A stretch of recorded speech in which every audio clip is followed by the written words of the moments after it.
নন্দিনী চৌধুরী। আজকে আবার নতুন করে আর একটি আলোচনা নিয়ে এলাম। আজকের আলোচনার বিষয় রামায়ণ। রামায়ণ বলতে কৃত্তিবাস ওঝার অনুদিত শ্রীরাম পাঁচালী। এর ওপর আমাদের প্রথম সেমিস্টারে অনেক রকম প্রশ্ন আসে।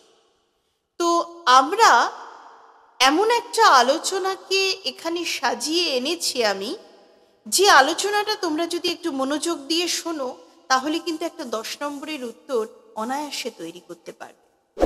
যেভাবেই এই প্রশ্নটা আসুক না কেন, এই আলোচনা থেকে তোমরা অনেক রকম উত্তর সাজাতে পারবে। তাহলে আলোচনাটা শুরু করা যাক। রামায়ণ বা শ্রীরাম পাঁচালী।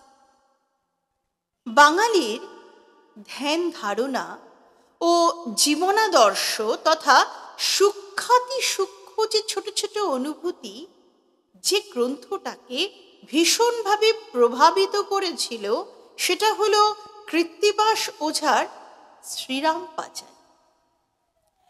তো যে কালে কবিরা ভণিতায় নিজের পুরো নামটাই ঘোষণা করতেন না, সেখানে কৃত্তিবাস বিস্তারিতভাবে আত্মপরিচয় দিয়েছে। এবং এই আত্মপরিচয় থেকে জানা যায় যে তার পূর্বপুরুষ নরসিংহ ওঝা ছিলেন পূর্ববঙ্গীয় বেদানুজ রাজার অমাত্য।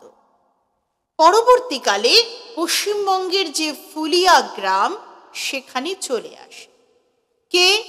নরসিংহের পুত্র মুরারি ওঝা এবং তার পুত্র বনুয়ারির সন্তান হলেন কৃত্তিবাস ওঝা।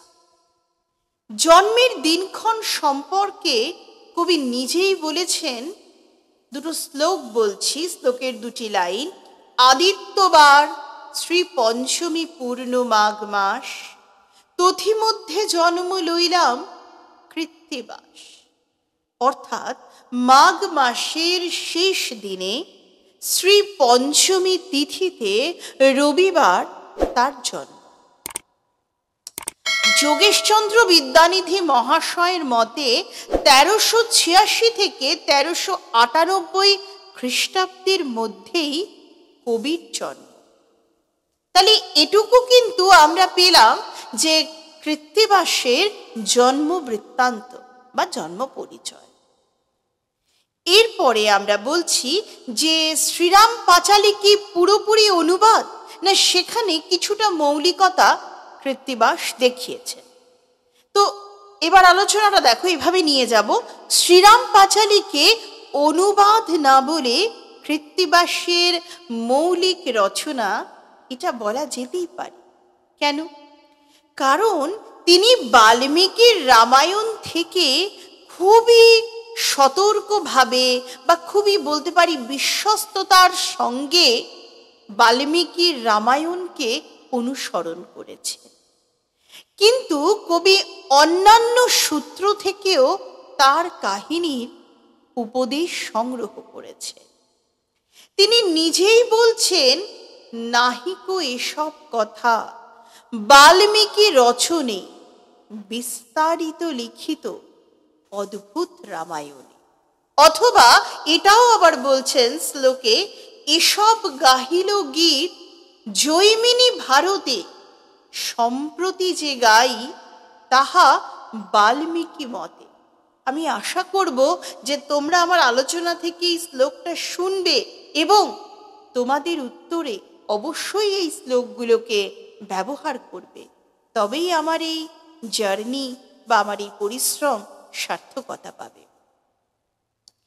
তো কবি যখন বললেন যে এসব গাহিল গীত জৈমিনী ভারতে, সম্প্রতি যে গাই তাহা বাল্মীকি মতে, কবি অদ্ভুত রামায়ণ থেকে মেঘনাদ ও লক্ষণের যুদ্ধের কথা লিখেছেন। জৈমিনী ভারত থেকে নিয়েছেন লবকুশের সঙ্গে যুদ্ধে 3 ভাইয়ের মৃত্যু এবং বাল্মীকির নতুন করে বেঁচে ওঠার কথা। কাল নেমি ও হনুমানের বিরোধের কাহিনী সংগ্রহ করেছেন আধ্যাত্ম রামায়ণ থেকে। কৃত্তিবাস নিজের তৈরি আখ্যানও কিছু আছে। কৃত্তিবাসের মানে নিজের লেখা আখ্যানও কিছু কিছু আছে, যেটা পরবর্তীকালে বিখ্যাত নাট্য ব্যক্তিত্ব গিরিশ ঘোষ তার নাটকে গ্রহণ করেছেন। কোনগুলো? যেগুলো কৃত্তিবাসের মৌলিক রচনা। সেগুলো কোনগুলো?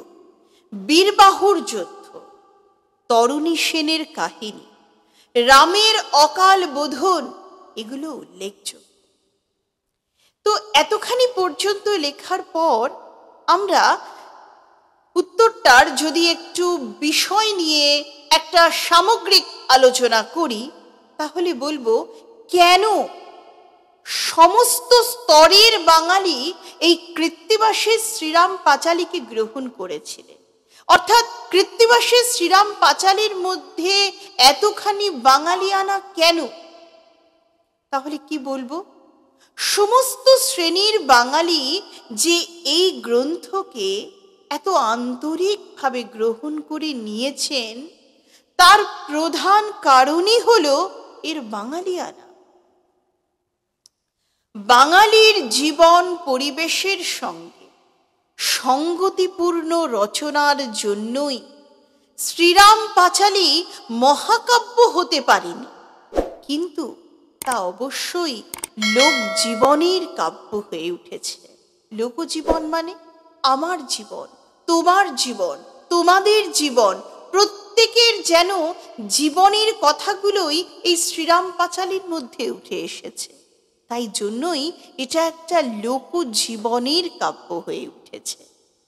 তিনি এটা বলেছেন, আবারও দুটো শ্লোক বলছি, শ্লোকের দুটি লাইন। সাতকাণ্ড কথা হয় দেবেরও সৃজিত, লোক বুঝাইতে কইল কৃত্তিবাস পণ্ডিত। বাল্মীকি মুনির অযোধ্যা পরিবার যেন কৃত্তিবাসের লেখায় হয়ে উঠেছে বাঙালির একান্নবর্তী পরিবার। সেখানে শত দুঃখেও মুখ বুঝে সংসার করছেন বাঙালি বধূর একেবারে প্রতিরূপ জানকী কৌশল্যা, যেমন আমাদের মারা করেন। কৌশল্যা পুরোপুরি বাঙালি মায়ের আদলে তৈরি। আমাদের মারা যেমন হন, কৌশল্যা ঠিক তেমনই। প্রচুর ঝড় ঝঞ্ঝা মাথায় নিয়েও কৌশল্যা, জানকী এরা সংসার করে যাচ্ছে। লজ্জায় মাথা নিচু করে ঘোমটা দিয়ে সীতা তার দেবরকে খাওয়াচ্ছেন একেবারে বাঙালির যেগুলো প্রিয় খাদ্য। কি কি? ভাত, লুচি, গুড়, পিঠে, পায়েস, এমনকি রোহিত ও চিতল মাছ। এই পাঁচালীতে আছে রাম রাবণের যুদ্ধ। এই রাম রাবণের যুদ্ধ যেন গ্রাম্য জমিদারদের লড়াই কাজিয়া। তাই এত যে বাঙালি আনা, এটা কিন্তু আমরা অনেক বেশি পাই কৃত্তিবাসের লেখা শ্রীরাম পাঁচালীতে। সেই কারণে কবি মধুসূদন দত্তের সঙ্গে গলা মিলিয়ে আমরা সবাই একই সুরে বলতে পারি, কৃত্তিবাস, কীর্তিবাস কবি এ বঙ্গের অলঙ্কার। প্রথম কৃত্তিবাস বানানটা হলো কয়রি তয় তয় রশ্মি, এটা নাম। যিনি লিখেছেন শ্রীরাম পাঁচালী, সেই কৃত্তিবাসের নাম কবি কীর্তিবাস। আর পরেরটা হচ্ছে কীর্তিবাস, কয় দীর্ঘে তয়রে প্রশ্নি। এই কীর্তিবাস মানে হচ্ছেন তার কীর্তি, তার মহিমা, তার গুণকীর্তন, এটাকে বোঝাচ্ছে। তাই কবি কৃত্তিবাস নিজের কীর্তিতে এই বাংলার অলঙ্কার হিসেবে চিহ্নিত হয়েছেন। এই কথাটি কে বলেছেন? কবি মধুসূদন দত্ত।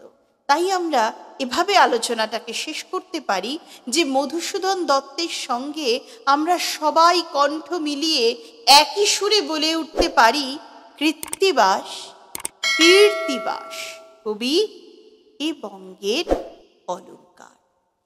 তাহলে তোমরা যদি পুরো আলোচনাটা শোনো তাহলে অবশ্যই বুঝতে পারছো যে এই আলোচনার মধ্যে আমি সবটা ধরেছি। প্রথমে ভূমিকা, তারপর কৃত্তিবাসের জীবনী, তারপর তার বাঙালিয়ানা, তারপর তার মৌলিকতা, তারপরে কেন তিনি এত সমাদৃত বাঙালির কাছে, এবং শেষে ছোট্ট উপসংহার। সব মিলিয়ে একটি 10 নম্বরের মতো উত্তর সাজিয়ে সেই উত্তর ধরেই কিন্তু আমি আলোচনাটা করলাম।